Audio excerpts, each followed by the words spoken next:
Hi. No. David, but you need Irwin? Yeah, stop tape. Irwin, Yes, when did you start drawing? I was about 12 years old and I started to draw on the back pages of empty books. From what kind of stuff? Pretty sexy stuff. I was a kid, I was 9 years old, and my parents were a little disturbed about it because if I saw white paper, I would right away draw body parts of people. And at that age, you're not used to body parts of people, so I made the best I could out of the flyleaves, the back pages of books, empty pages. What was your inspiration? It was a God gift, a talent that God gave me that made me just want to pick up pencils. Wherever I saw a blank sheet of paper, that was one of my, even to this day, if I sit in a restaurant, there's a blank sheet of paper and I draw a picture. What was your first professional job in the art business? My first professional job was, I went downtown after I graduated high school, and I took the subway to 14th Street. I looked in the telephone book to find out where the newspapers started, all the offices of newspapers. I had a portfolio of sports cartoon, and I went to this red building, this drab red building on 14th Street. I didn't know, all it said in the yellow pages, the Daily Worker. And I didn't know from politics or anything. In those days, communism was not a boo-boo. It's not a. And I went upstairs to the Daily Worker, and I went to the sports department, and a chap named editor Lester Cohen, he was eating a herring sandwich. And I brought my original stuff, sports drawings, portraits of, and I left it on his desk. He looked at it and he said, "Hey, I like this, very nice." He said, "Could you do maybe a sports cartoon next week? The Hatikva soccer team." I was 19 years old. "Would you do a sports cartoon?" And he said, "I like these drawings you do, So I went home and I did a drawing. I left a lot of originals to him at his office. I did a sports cartoon. I was 19, I'd never been published in my life. And I came back and I gave it to him and he loved it and they're going to print it. So I was sort of hesitant. I said, "By the way, I'm doing a Jackie Gleason. How much do I?" And he looked at me and he said, "You better get down to the third floor. Mr. Walker, he was the head of the Communist Party newspaper, Daily Worker." I went down to the third floor of the Daily Worker, and I said, "Sir," yes, I think his name was James Walker. I said, "I'm Irwin Hasen. Lester Cohen said come down to see you. They're using a cartoon of mine in your paper next week." And I said, and he said, "What?" I said, "I'd like to, how much you going to pay me?" And he looked at me and he said, "You don't believe in the cause?" So I looked at him, I said, "Well, I don't know from causes." He said, "Do you have car fare going uptown?" And it was a nickel at that time. He said, "Well, look, let's give you a nickel and you go back to your home and we'll run the thing." But he didn't know what to say to me. I went right upstairs to the sports department. I grabbed all the stuff that I left on his desk. I was foxy enough to say, "You're not having any of my stuff." But a week later, in the back of the Daily Worker, was my cartoon. And if I went into public office 20 years, tried to run for Senate, you know how quick they would pick that up? In those days, a communist was not nothing. So that was my first. I'm sorry to be long-winded.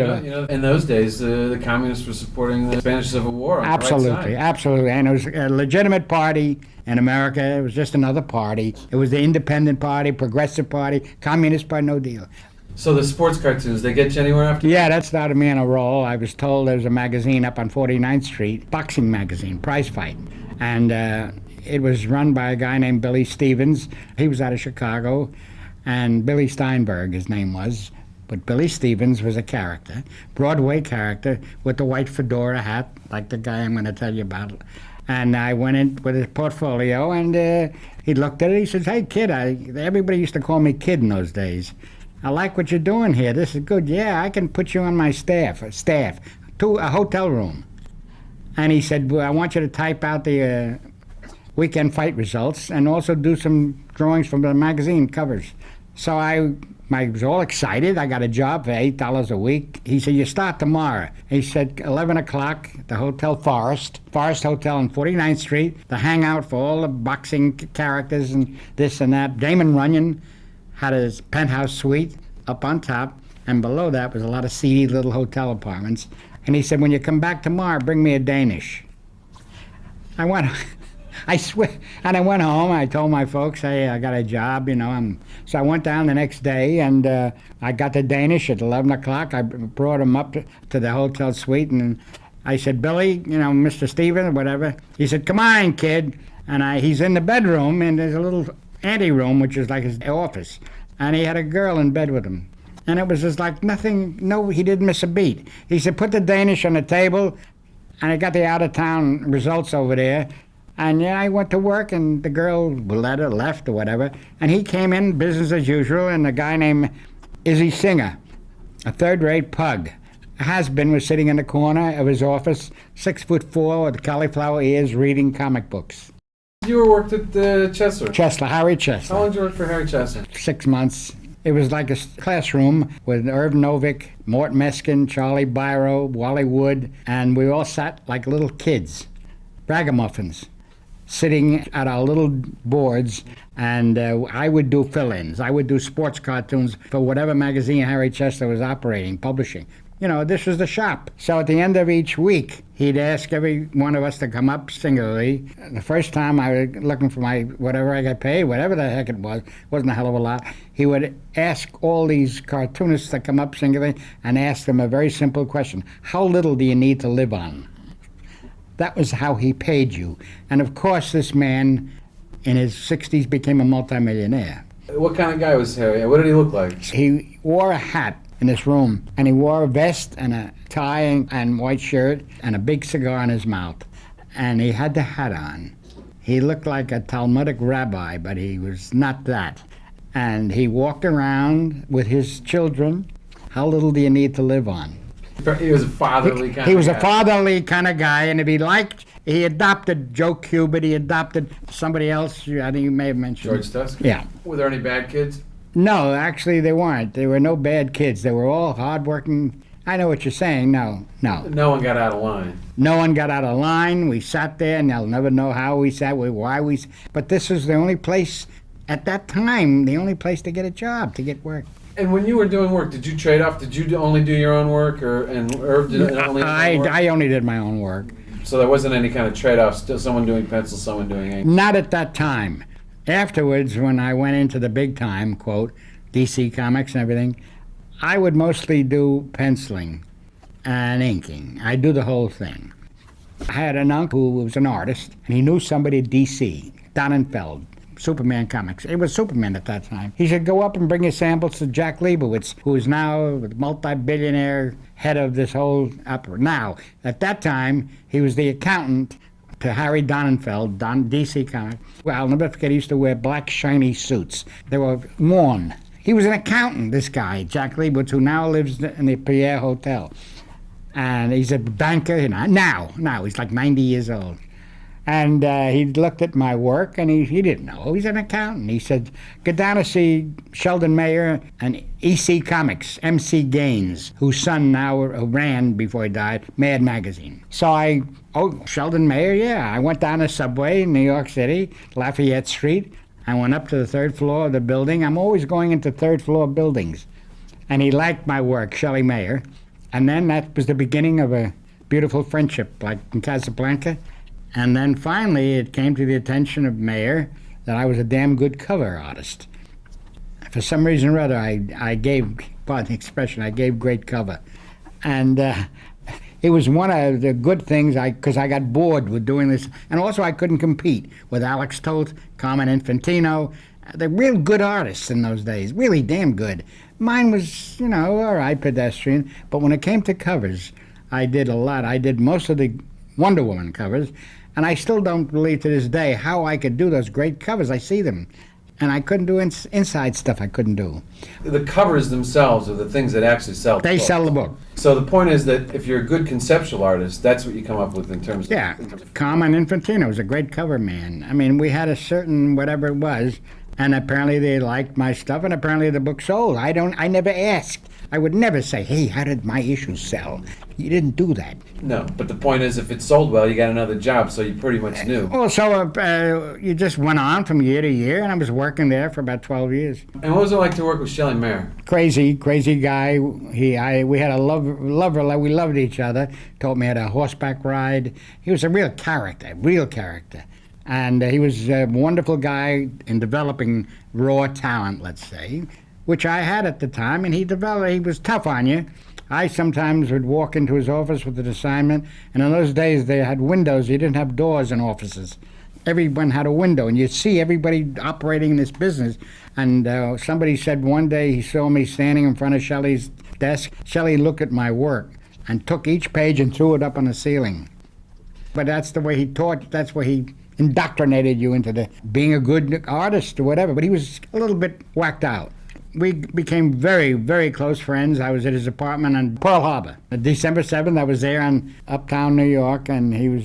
And what kind of stuff did he teach you? I mean, did he know layouts? Composition, how to tell a story, how to stress continuity, how to keep things, in his own way. He was damn good. I mean, the thing is about comics is, comic strips were comic strips and everyone knew about that, but comic books themselves were relatively... Forget about comic strips, that's different. Yeah, but comic books, no one had really started a language to kind of show what the flow of the story was, to at least get perspective. No, you had to learn that on-the-job training, as it were. There were no schools for it, like there is Joe Kubert School now, and a lot of other School of Visual Arts. In those days, we were kids out of the Depression trying to make a buck who had talent. And Shelley he raised a lot of them. And then, he, in his own mind, he always wanted to have a newspaper strip. And he never did, and he was frustrated. He quit D.C. to do a strip.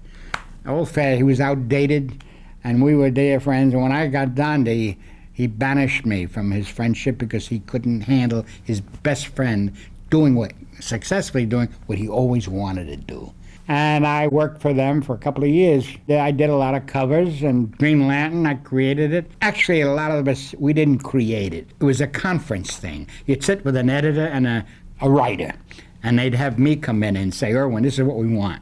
And there are a lot of guys think they were creators of this character. Bob Kane was the only one who more or less created that Batman figure. So I did the Green Lantern, and I became part of the organization. WildCat I created with the subsidiary characters, Stretch Skinner, Derby Dickles, Green Lantern. So I became a comic book cartoonist.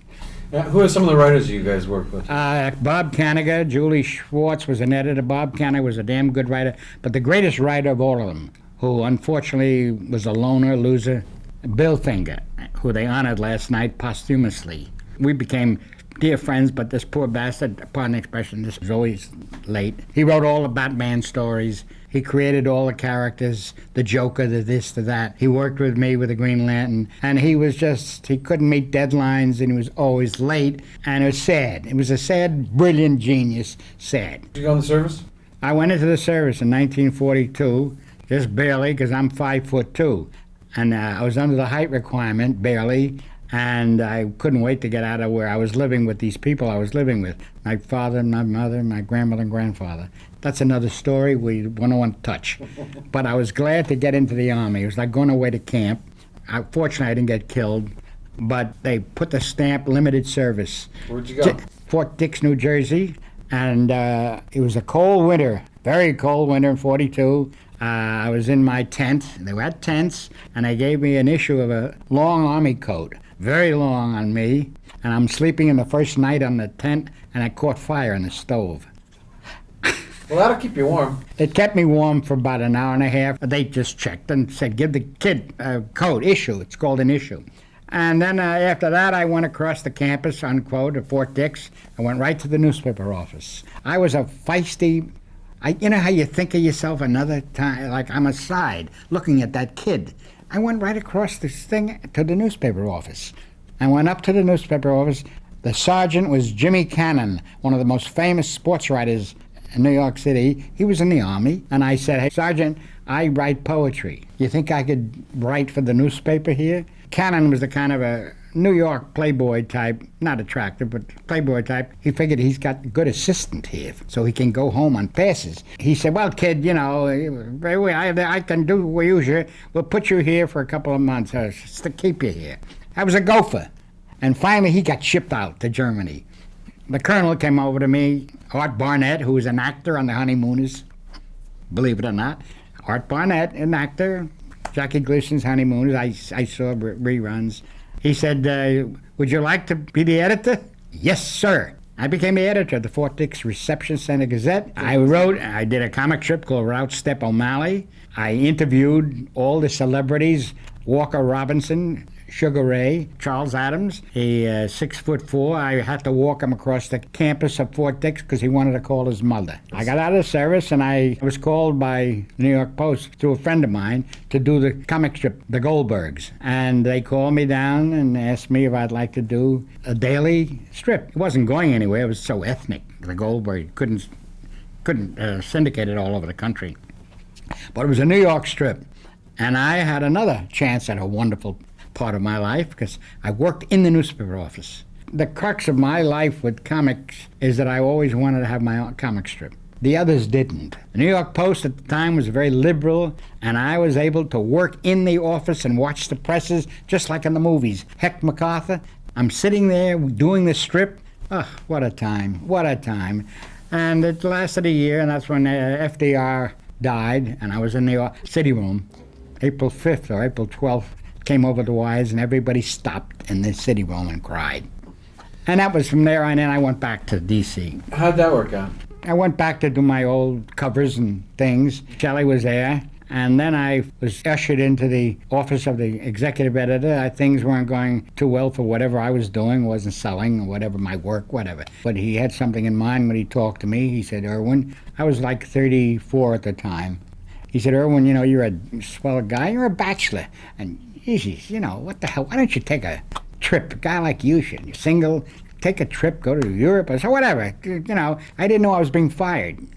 So I'm looking at him, still, either I was in denial, but I say, yeah, hey, Whitney Ellsworth. Hey, Whit, that may be a good idea. So I go to the Pierre Hotel, have a cocktail at the Elegant. I had good taste in places where I drank. I had 2 Rob Roys, I'll never forget it, and I go to a travel agent that day. I was fired, and I went to the travel agent and booked passage on the Liberté. And you went to Europe? And I went to Europe. Came back broke, and then I was at Liberty for 2 years, and I traveled with the USO. When you came back into the business, obviously guys like Carmen Infantino and Alex Toth had started working at the companies when during the war, when a lot of the guys who had started in the business had gone into the service. Was it different in terms of the competitive environment? It was very competitive with these guys. They were working their tails off, and I was out of it. And all I can say is there was not Marvel yet, rather, just DC. When you left Chesler and you first got in, it was basically a brand new business, and there was a lot of opportunity. Absolutely. And then during the war years, let's say from 42 to 45, in that range, a lot of the guys like you or Novik, the guys that had kind of started in the business went into the service. You came back. The whole country had changed. Women had gone to work. Right. But there were younger guys who had started working in the meantime while everyone was away. Yeah. Did it change the business at all? I think that's when Professor Wortham said there's too much violence in the comic for children. And we tamed that down, and these young kids who were there before, when we left to go to war, unquote, they were there, and I guess Kubert was one of them because he was a kid. At that time, he was just like 14, 15 years old, and he and a few others took over, where us guys went to war, unquote, a couple of years. So there was no competition from other publishers. It was the younger guys coming up. That's all. Yes. And Joe Kubert and Alex Toth. Exactly. Did you hang out with any of those guys? Oh yeah. Did you help them out and do Yes. Alex Toth, he thought that I was his genius. He thought I was the best. He loved my work, and I still to this day couldn't figure out why. Because he became the genius. To me. What was Alex like when he was a kid? He was under the terrible domination of his mother. Very dominant woman. I don't think he had a good family life. He was a gangling young Hungarian kid, skinny. Still living at home? That was a depression, after the depression. And you live with your parents. My mother had died at the age of 44 while I was in the Army, and I was alone with my father, and he went off. He was a swell guy. And so I was alone, and Alex sort of adopted me as a father image, in a way, and we became very close. Carmen Infantino and I became very close later. So those are the guys who You know, I didn't help anybody. I mean, I had enough problems trying to get better myself. There are guys that I've talked to who thought that this was a novelty business that would wear off and go away. Did you think that? No, I never got that deep into thinking about any of that stuff. I was on my own course. I worked my ass off, pardon the expression, on doing other strips. I had about 3 other daily strips that I used to hawk. One strip I sold, I was going through an emotional period in my life, and that was in 1950, and it was the McNaught Syndicate, and I sold a strip called Irwin, about a bachelor with his married friends. I sold it, and I couldn't go through with it. I couldn't sign the contract. I had emotional problems that I couldn't do it. What a frustrating thing that is. Too autobiographical. I don't know what it was. Fortunately, it happened to be a lousy syndicate, and people told me later, you're better off, because they would have screwed you, pardon the expression, you know. It was another problem when these people in the office came to me. It was like a Orson Welles movie. The close-ups came, and the comptroller and the editor came to me with the pen and the contract and said to me, we're all one big family here. And that was what they shouldn't have said to me. When anybody says we're all part of the family, especially in the corporate area. And then that psychologically it hit me, and I was going to a shrink at the time. I didn't want to get into that, and I said to the shrink, I can't do it. I said, this is a syndicate, and this is what I always wanted to do. Shrinks don't say anything. They let you talk. But I said the minute they said family, and I was right, by the way. Instinctively, I was right. I came back to the syndicate, and I said, I can't sign this. So the editor said, Irwin, you're going to regret it. This is one of the great opportunities of your life. And you're not going to get an opportunity like this. You know, they wanted this. 2 years later, I got Dondi.